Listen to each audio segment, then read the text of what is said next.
Well, good evening, everyone. My name is John Matias, and I'm treasurer at GRPS here. And it's our pleasure to be able to present some updates that we have as well as information to our public. And so, Larry, if you're ready to proceed. I'm ready. And we had a power outage about a week ago, so our speakers are not working here. So we stayed up and talk this way. Everybody hear me okay? All right. What I'm going to do is spend a few minutes with an overview of ESSER 2 and ESSER 3, show you our initial spending plan, go over that just briefly. That's been posted on our website for the last week or so. Hopefully get a chance to look at it. There are hard copies as you walked in today along with the agendas. And then this meeting is for you to ask questions, provide additional input. Now, ESSER is an acronym for Elementary and Secondary School Emergency Relief Funds. There have been 3 buckets of ESSER dollars. ESSER 1, which were allocated and appropriated about a year ago.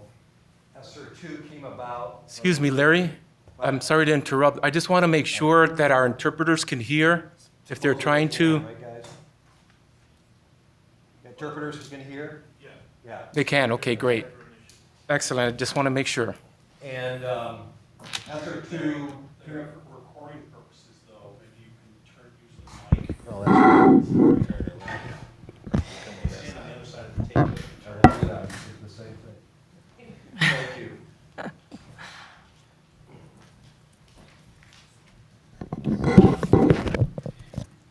And then, as I was saying, ESSER 2 came about by a second relief bill that was signed by President Trump just after Christmas of last year, and then ESSER 3 came about by virtue of President Biden's ARP relief that was signed, I believe, in March timeframe. So, ESSER $1, the district was about $7.5 million. The district has essentially spent those dollars. ESSER 2 and ESSER 3 we have available to us. They total right now, ESSER 2 about $33 million, $32.9 million. ESSER 3 is estimated to be about $70 million. That whole ESSER 3 program was just appropriated by the state about 2 weeks ago, and all the specifics surrounding it have yet to be released by the Department of Education, the state of Michigan. ESSER 2, 43% of those dollars were allocated 2 months ago. Remainder was also allocated 2 weeks ago by the same bill the governor signed. So we're still waiting for some guidance on how to complete the full application for the ESSER 2 and 3 dollars. The way this works is we have to go through an application process through the Department of Education at the state. They approve the application or come back and ask us questions until they're satisfied. We go out and make the expenditures and then apply for reimbursement on amounts spent. The applications can be amended at any point in time, and we expect they will be amended. ESSER 1's already been amended, I think, twice. The reason they will be amended is that ESSER 2 has a spending deadline of September 30th, 2023, 2 years from now. ESSER 3 has a spending deadline of September 30th, 2024. That's ESSER 3 is estimated to be about $70 million, although the final amount of allocation has not been communicated to us yet at this point. So all the ESSER 2, 32.9, all the ESSER 3, 70 million, have yet to be fully approved to spend. None of it's been spent at this point in time. Going back to last August, in addition to the ESSER 1, 2, and 3 I just talked about, there are other buckets of COVID-19 relief funds that came into the district. And so we put in place, really, I believe in August, September of last year, an internal committee made up of business office folks, our academic team, our operations folks, to start talking about how to best allocate these dollars. As ESSER 2 came into being, we expanded that committee. We had a large brainstorming session back in March with a larger committee to look at both ESSER 2 And by that point in time, ESSER 3 had been communicated to us to again look at the best way to allocate those dollars. And we've continued meeting weekly since last August to work on all these buckets of dollars and how to best use these dollars. Every one of those programs, ESSER 1, ESSER 2, ESSER 3, have to be accounted for separately. They have similar spending requirements, although not the same. ESSER 3, the 70 million, one of the restrictions that program has is that 20% of it, minimum 20%, about 14 million, has to be spent on evidence-based programs to remediate learning loss for our students. It also allows us, ESSER dollars, to spend money on some capital improvements where needed. As many of you are aware, we've been paying attention the last number of months. About a year ago, we did a ventilation audit, and some of our older buildings had some air movement issues that we have temporarily resolved with some portable ventilation units. But these dollars will allow us to actually make some permanent upgrades to those HVAC systems, things like that. Three overall overriding guiding principles of the ESSER dollars.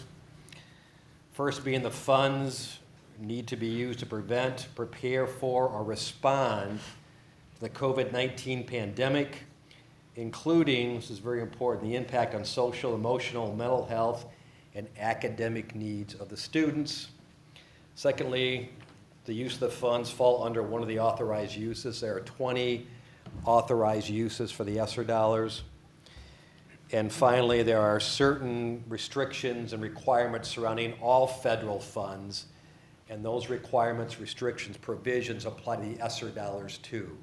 So that's what we're working with. That's the timeline. What's presented to you today was shared with the board last Monday at their work session. And this is our initial ESSER 2 and 3 investment plan, as I mentioned. It will be modified, and we can modify it as we need to.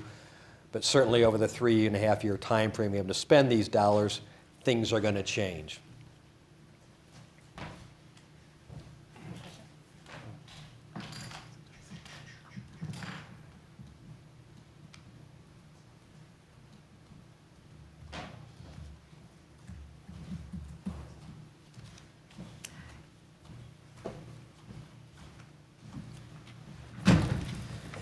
All right, I'm just briefly going to go through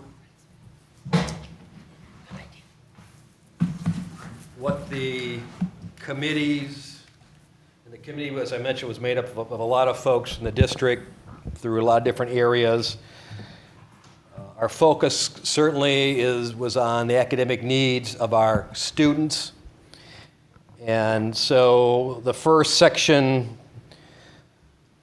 of the spending of the investment plan relates to additional supplemental materials to remediate learning loss and enhance curriculum to get our kids back up to grade level over the next couple of years. There's some specifics you can see through the listing here. Those total in the curriculum support area, about $32 million. Student health services and community services focuses on the mental health and social emotional in many cases. Some additional software needs to help us track the needs of our students and assess the effectiveness of these additional support services. And that totals about, as you can see, about $3.2 million. We spent a lot of money the last 15 months on technology. And for those folks in the audience that are teachers or staff in the district, you know we went to a one-to-one district. We distributed initially, Larry, what was it, 7,000, 8,000 devices to students, additional upgraded devices to staff, teachers. And we still have those needs to refresh devices as they hit their useful life. But now that we're back in the classroom, we'll be back in the classroom in August when we start school in the fall. We have 800 classrooms in all our buildings. Many of them need in-classroom technology upgrades. So a lot of the ESSER 2 and 3 dollars, you can see this classroom tech systems, about $9.6 million that will go into classroom technology to better equip classrooms, in addition to costs to keep resources to keep our students online. As I mentioned, additional devices as we need to swap things out and for repair, and devices that don't come back at the end. We also specifically looked at this next section here, our fine arts area under Maggie Malone's direction, and she and her team came up with about $614,000 of additional investment they would like over a 2-year time frame. That totals $1.2 million. We also, many of the areas, that first $32 million I just talked about, there is some professional development embedded in that $32 million to equip our teachers to deliver some of these additional curriculums and support services. But we also had more specific PD needs that are here that we allocated about $600,000 to that. So the total investment in academics, instruction, student support is almost $58 million of that $103 million approximately. So I mentioned to begin with, we looked at our facilities and operation area. We identified 8 buildings that needed some HVAC upgrades that total about $11.6 million. Some roofs at some of our buildings, including the 2 comprehensive high schools. We've heard for a number of years that some of our elementary schools need some playground upgrades. As we talk to our special ed staff and administrators, that was also an area they pointed to in terms of upgrades for special education students. We have almost $2 million at this point allocated to these particular elementary schools that have the highest need. Some miscellaneous projects in terms of, we have a number, and again, for you employees that are in the buildings, you know, some of our pavement parking lots are in pretty bad shape that we need to upgrade, about $2.3 million, and then a few other areas. We did spend past dollars, ESSER 1 and some of the other buckets of dollars on custodial equipment and some building equipment. We still need a little bit more of that, so there's some dollars here for that, in ESSER 2 or 3. So facilities operations total about $22.9 million. Athletics, with the shutdown athletics last year and the impact on the Grand Rapids Public Schools Foundation, who provide a lot of support for our middle school athletics. We've allocated $4 million to help our athletics department over the next couple of years. And then I think many of you are aware that the fall count last October, we came up about 830 students short. We were the prior year, as we spent time afterwards in November, December, trying to track down where these students went, and they were all over the board in terms of what happened to them. But we need, you know, frankly, as you all know, our regular state funding is dependent upon our enrollment. So we need to find those kids and get as many of those kids back as we can. So under the recruitment and retention area, about $723,000 to help with that whole effort to get kids back. So those areas I just talked about, total $85.4 million. We have additional $17.5 million that we've set aside for general fund support to help our general fund budget, and for some additional needs that perhaps will come up, likely will come up over the next couple of years when we have the spending deadline. And that totals $102.9 million that I mentioned. In total, we believe we're going to get overall from the ESSER 2 and ESSER 3. So that, in a nutshell, is what has gone on with these dollars. This is our best thinking for our initial investment to begin with. And at this point, I'll take questions or comments from anybody that has them. I got Many of the folks that have been involved in the process of allocating those dollars are in the room here also, many faces you're familiar with. And so what I can't answer, hopefully they can, so.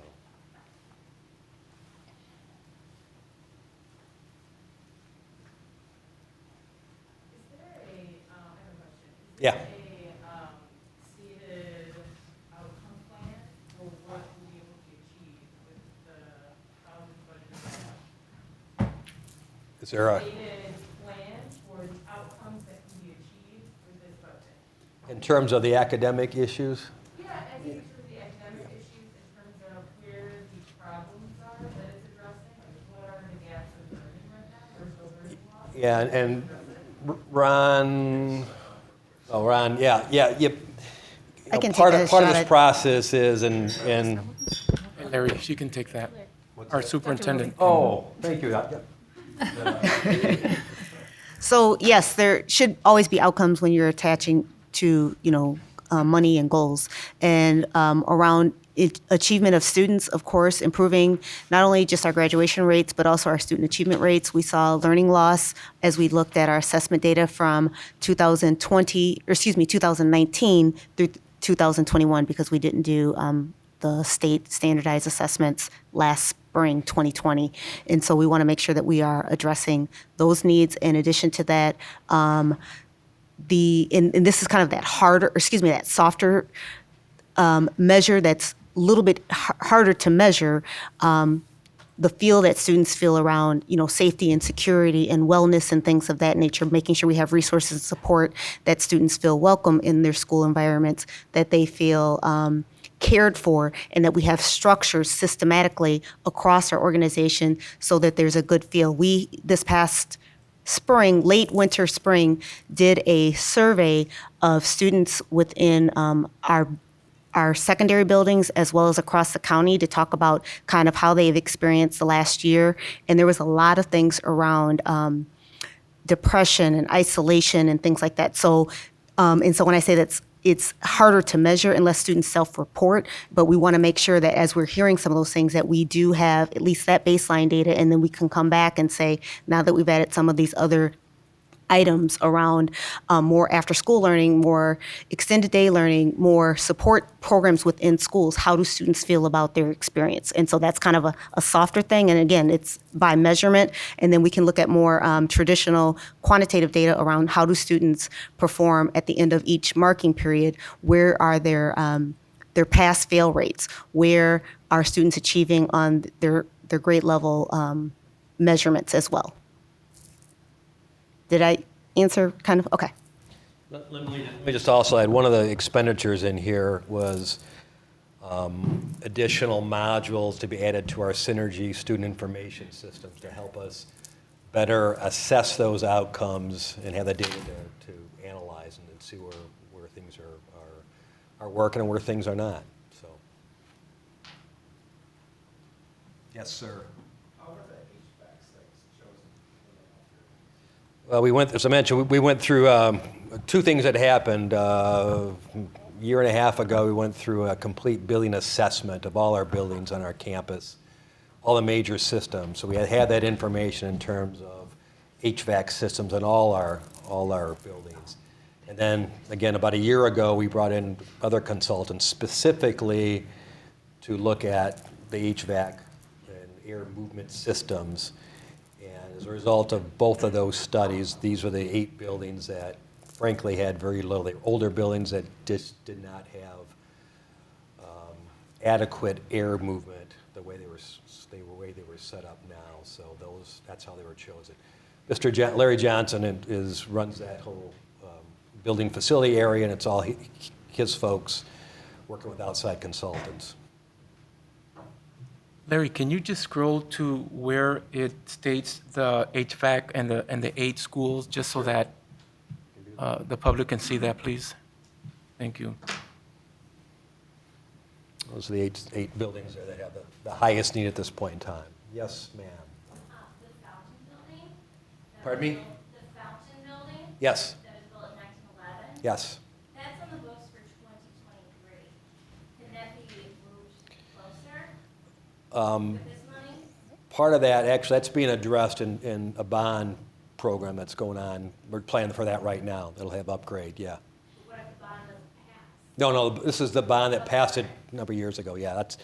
That's the next project right now, that whole Central and Fountain campus is, we're working that right now. We're doing the design phase, so, yeah.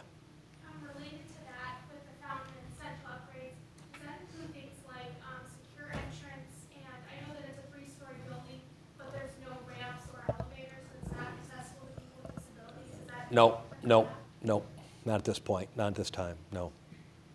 Are there plans to, or it's just a no? Not at this point, no. I think there is, Larry? Yes. Well, Larry, if I can speak on yeah. that quickly, with bond money right now, the central campus, under the renovation, we just get into the design phase. We do plan to look at ADA accommodations as well as the security engineering in the front office. So that will be addressed. Oh, sorry. Yes. Yeah, so one thing Grand Rapids Home School does really well is these targeted campus, that we really are specialty schools that have teams that we do great supporting family outreach, we do wonderful. But then we have these neighborhood schools that have been left behind. How are we addressing the fact that we have schools that just have like a distinct lack of resources compared to other schools within this budget? Like, are we making sure that we're putting forth money like to equalize the playing field? Or are you more everyone gets it equally? I mean, all this money is allocated for the district as a whole. So if you look at, as an example, the whole learning loss remediation, where the greatest need is, they get more resources. So, And yeah. that will be tracked somewhere where we can all see it? Yeah. Okay. Yeah, we haven't got to that point yet in terms of all that formulation, but pending this whole thing, but there will be accountability and transparency as we go on to spend this money. In terms of, someone talked earlier about outcomes, so. Who's making that decision? That's what I need to know. It's the team decision, it's a team decision. So, cabinet, Board of Education is involved in those kinds of decisions, yeah. Yes. So the one big area I see in here that seems to be lacking, in my opinion, we have a lot of great things in here for recruitment and retention of students. What about recruitment and retention of staff?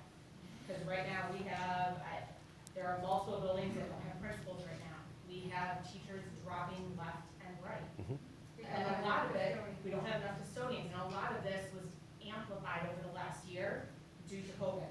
What are we doing to make sure that the teachers in the district and the staff in the district are seeing that, some of these retention efforts are going towards them, that we're a valued part of this team?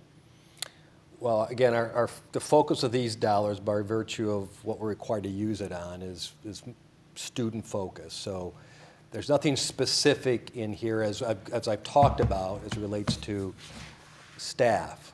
Our normal operating budget and the way we operate is focuses on those particular issues too, yeah. And I hear that, but we have a whole bunch of professional development in there that's going to go towards staff. If we have money to spend on professional development, we don't have anything to, and seeing the disparity, The I most important guess, thing for closing the achievement gap is is high quality high-quality teachers. teachers. Understand. And maintaining those relationships. So I don't see how retention of staff isn't a student-driven outcome. Would you like me to take that one? Yes, Okay. Dr. Roby. And that's a great question. I Yeah. think that some of this is kind of embedded and it's implied, but to answer the question specifically around what are the recruitment efforts around teaching and with staff, it includes some of the different things. Of course, how do we have a professional development plan that allows all of our colleagues and professionals to continue to grow within their career pathways. And then we've actually just talked about in HR last week around recruitment strategies, around looking closely at when do we do recruitment and workshops for teachers. At present, we do it in the spring, and we're going to look at doing it a couple of times during the year. So student teachers who may be finishing up their student teaching experience in December, we should really, from my perspective, be doing a teacher recruitment in November before they leave us, because oftentimes they're sitting in limbo, and it doesn't necessarily mean that they'll be hired in November, but to kind of have that first point of contact and use that as a way to kind of develop our pipeline. So those are some of the things that we're doing. And then also, we want to be able to do some fun stuff with our staff, because people come to a place for a reason and they stay at a place for a reason. This is what you're seeing is a general overview. There are some specific things, and we are continuing to kind of build upon that. So it is very noticeable in things that we are trying to do, but I can't say, on this date we're going to be doing this, and this date we're doing that. But we have been having conversations around how do we kind of uplift our staff, not just with teachers, but all staff within our organization, so that it is a desired place to be, as well as a place where people can continue to grow their careers. So to follow up on that, and I think this touches on a bit of what you were saying too, what we have experienced in the past, and I can only speak for my 10 years having been here, but we get given a general outline like this and get given bigger picture things. To build some of that trust, I think, with your staff, you need to provide more details. We need to know what specifically some of these things are gonna look like, because without that, it feels, and again, I think this is where you were going with this, it feels like things then get shuffled around and things we were promised don't end up happening. I hear that. And I would say, again, the purpose of this meeting is the overview, not necessarily the level of details. But one of the things that we continue to talk about is how do we show, an overview, and then also bed it with transparency. As you know, we have shared this a couple of times, and it's been available on the district website. We have a commitment of sharing kind of monthly updates around some of those things, so that we're saying that these are some of the things that we have done, and then also empowering our building leaders to also do some of those same things with their staff as well. And again, hold us to that. So let me say that, hold us to that. The purpose of this is an overview, not the level of details. Okay. So Dr. Roby, would it be fair to say, for example, like in the academic committee, they're going to get some specific information in those meetings that are open to the public, and then some of our other committees, that information is going to be discussed and so forth? If I'm tracking you, at the academic meeting, do we have a meeting that, this is in my newness, so in our academic committee meetings, have we shared kind of things that we have done around recruitment and retention efforts? We have a variety of topics of academic achievement. We can absolutely incorporate what you're suggesting into that, so that we can track what's happening as it pertains to these items. We can absolutely do that. Ms. Davis is the chair, so of course we can collaborate to determine those agendas. I think some of the topics that cover academics will just naturally become what we talk about as they are happening. We have to be really careful though, talking about things just naturally becoming topics, because you just naturally have a topic when the majority of the people in the room, that's something they experience, right? But if we're a room filled with parents who don't have to work right now, who have the resources to be here in this moment, you might be missing segments of the population who have things to say about this. So that type of wording makes me insanely nervous, just phenomenally nervous. So it's about layering your communications, and I think we are trying to do that. Is meetings in public where we're having this level of engagement. Also, how we communicate it in other formats, either via our website or weekly Wednesdays or whatever. So because everything is not going to fit every possible scenario in every situation, but just layering communication. So if you don't get it one way, there's another opportunity, another bite of the apple, so to speak. Yep, and thank you. So then to follow up on that, I'm sorry, I'm almost done, I promise. To follow up on that, I guess I would like to ask those of you that are making these decisions, at least from my point of view, it seems like the staff that are chosen to provide input from my building are always the same staff members. Try and get staff that maybe haven't had a chance to have their voice heard. Find new people, in addition to some of the people that have been doing this, but make sure that you're hearing from some new voices as well, I guess. Yes, sir. Would the board and administration be willing to consider doing what the city of Grand Rapids is trying now, doing participatory budgeting with budgets such as this in the future, to give parents a teachers, other constituents, the opportunity to have a fraction of the budget be, for them to decide on what that should be allocated to, which might be even outside of something like this, or even within sections that you have, line items that you have included. Would the board be willing to try that approach in the future?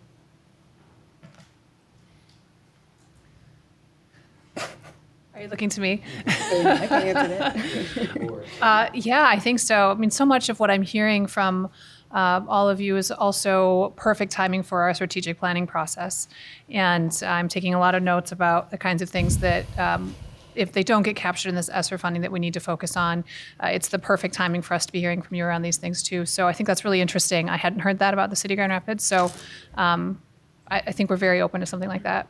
I'm speaking as board president, but my colleagues would have to, of course, weigh in as well. President Shockey, I think that is worth exploring, and I don't know if it's we have time to maybe get an overview from that on our next city liaison agenda, which is this Wednesday. Mm-hmm. But I would be interested to hear more about that participatory budget process. Just an overview, if we can maybe get that on the agenda, wouldn't hurt. Yeah, agreed. Thank you. And we all know that along with that comes accountability. So making sure that as the public comes forward, that they do their homework as well as what's expected up here, so that the conversation could be fluid, it could be transparent, and then it moves towards a desired end.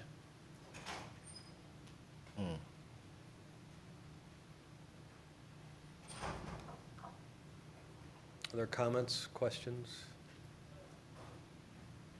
Hi. Oh, sorry. So there's been a lot of ads and radio announcements for preschool starting and encouragements. Currently, there is either you pay for it or you don't. There used to be a sliding scale for parents. There still is. I've been in contact with the Great Start Readiness Program, and it's either $4,400 for half a day at Montessori, or $7,000 for a full day at Brookside, which is our neighborhood school, for preschool. There is either zero or that. Well, it's, again, the sliding scale is based on the guidelines that come from Canton Intermediate School District. I don't know, I don't know if Matt's here or not. I don't know where, you have to obviously qualify for it. And Right, no, but there used to be sliding scale, but there is not. That's not part of their program anymore. It's either the zero or your other amount. And we've gotten, myself and other parents at Grand Rapids Montessori have received many letters and emails about the tuition that is due on October 1st, I believe. Okay. And there is, regardless of what paperwork you send in, it's either zero or 4,400 for 3 hours, 4 days a week. So is that anything that's going to be addressed in this? Maybe That's getting that that's down? not part of this ESSER, no, it's not part of ESSER. So. Yes. So are we looking to hire, can you talk to me about social workers? I know my husband, or my cousin, my child was in a neighborhood school, and they shared a social worker, so he would have days where he needed something and there was no one, and his classmates needed something and there was no one, and when we asked how we could help, it was like parent volunteers or nothing, like there's no options of people to support. I'm from Iowa, so I was like. Yeah. Actually, as I mentioned, since these funds expire in 2024, the last piece of it, our strategy was try not to add on permanent costs without any assurance being able to sustain it once the money runs out. However, in the budget I just went over, the spending plan I just went over, there is money in there to hire social workers and mental health therapists. And when the ESSER dollars run out in 2024, the strategy is we get a whole bucket of what's called 31A dollars, which are supplemental dollars from the state of Michigan that we use currently, and we'll continue to get that. So the plan would be to use those dollars, which we can move in different buckets, to sustain those additional social workers and mental health therapists that we hope to hire. Yeah, one of the challenges is to find those folks also, as you can well imagine. So that is one area we do plan on hiring, as well as expanding our services with some of our community partners to help in those areas too. Point off of that too, I mean, yes, this is soft money and it's not guaranteed moving forward, but this also seems like it might be the perfect opportunity to have some of those smaller caseloads, smaller class sizes, and gather the data on that. So I'm going to interrupt just a little bit because, again, we're going to talk about structures and systems, right? Not specific schools. We're trying to make sure that this budget and the ESSER dollars support all schools. And it may look a little different at each school. It's not about being equal. It's about the equity of it. With specificity around the social emotional components, we are building a tiered system, tiered system of support around social emotional learning, where that all students receive kind of that baseline. For classroom teachers, you understand this as, how do you set up your classroom? What are the expectations that all students know that we build our classroom community? And then the next level would be those additional supports outside of the classroom teacher, social workers, counselors and such, where we're doing things outside, friendship groups or other ways to kind of build community within the overall school. And then that next level, that tier 3 support, are those things that are really outside their specialty areas for for support, where you might have students who need some additional supports and management through their mental health workers and things, where classroom teachers should not be doing that. And again, what you're seeing is a generalized budget around what we think the buckets of money should be going towards to support students and staff and programs and buildings, and the level of specificity around it. I don't, and no offense to Mr. Obers, I don't know that he's going to be able to answer the level of specificity that people are asking. And so I just want to make sure, and again, to remind everybody, this is the overview of the budget, and more additional information should be coming forward and will be coming forward. And I encourage you to look for that, and then also to continue to push if you're not seeing it. Yes. A few years ago, there was a $5 million cut to the special education budget due to budget overages. And I'm wondering, on all the buckets on here, I saw everyone listed in the cabinet but special education. So I'm wondering, I spent 2 hours going through it today, so that's what I'm wondering. Is there, I see the part about SEL, I see all the stuff about instruction, is there anything in here that I'm not seeing that's specific to closing those gaps?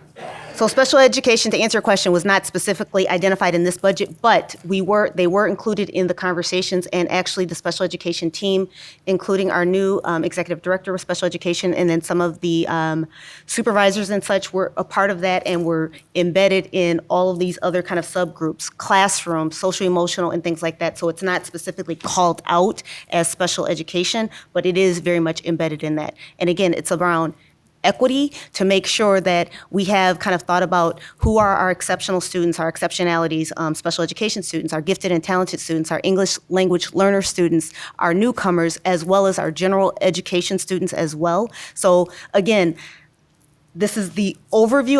I want to make sure I say it's the overview, and there's levels of detail that we want to make sure, and we can certainly make available as this plan continues to roll forward. But we have not, I don't think that we have forgotten any group, and if we have, then we certainly invite you to say, what about XYZ, or what about this group? And again, it's a first kind of bite or first presentation of the plan with any budget.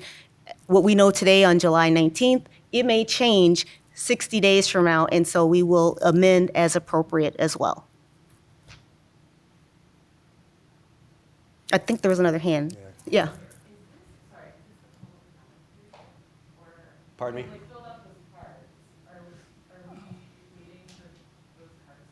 No. So, I am a parent to a high-risk student, and I think the thing that I was really hoping to see with these ESSER funds is some assurances on standard air quality and safe learning environments. So I think, I share a lot of concerns with parents across the district about the air quality in our schools. I know that there's testing done, but I don't know where to access that. I think your BSM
Anything else anybody has? Yeah, I do. Yeah. Can we talk about having details? What's the timeline? Having, Details, you said, so this is a broad overview, and we're to hold you accountable for details, so I'm wondering what the broad timeline is. 'Cause that's how I best hold people accountable.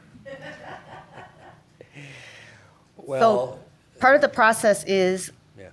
having this meeting, right? And then our board in the next meeting will decide and vote on if this is approved or not.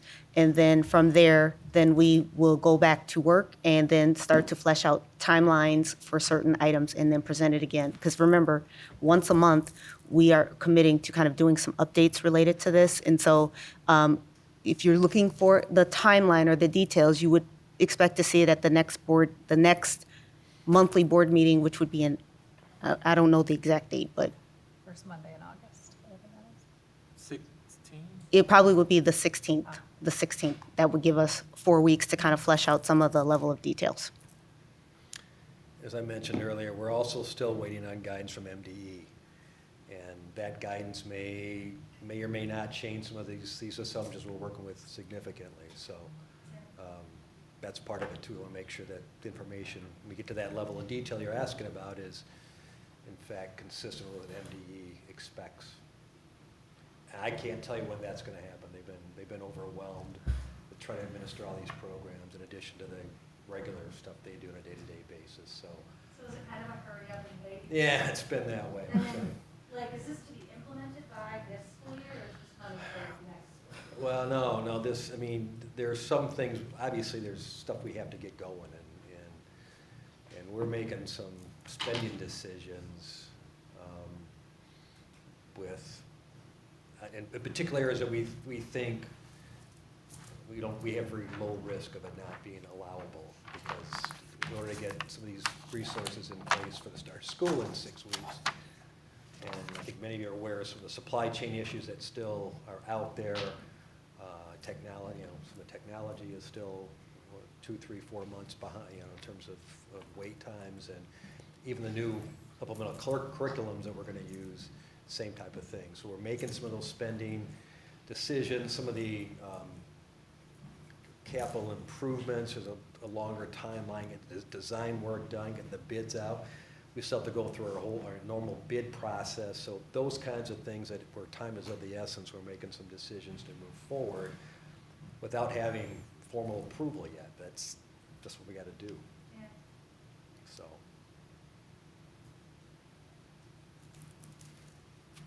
Other questions? Back to you, Reverend Matisse.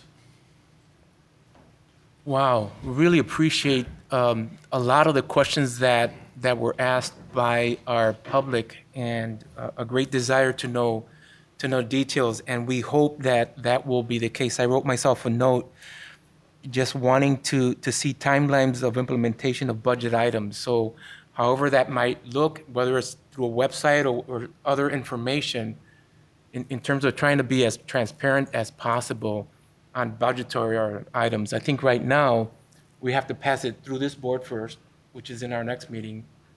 Then it goes back on their table to begin to filter that all out, and how that might all work, especially getting all the kinds of information and guidelines that you all need in order to know how to do that. So I think with that said, we are adjourned at this point. Thank you for coming.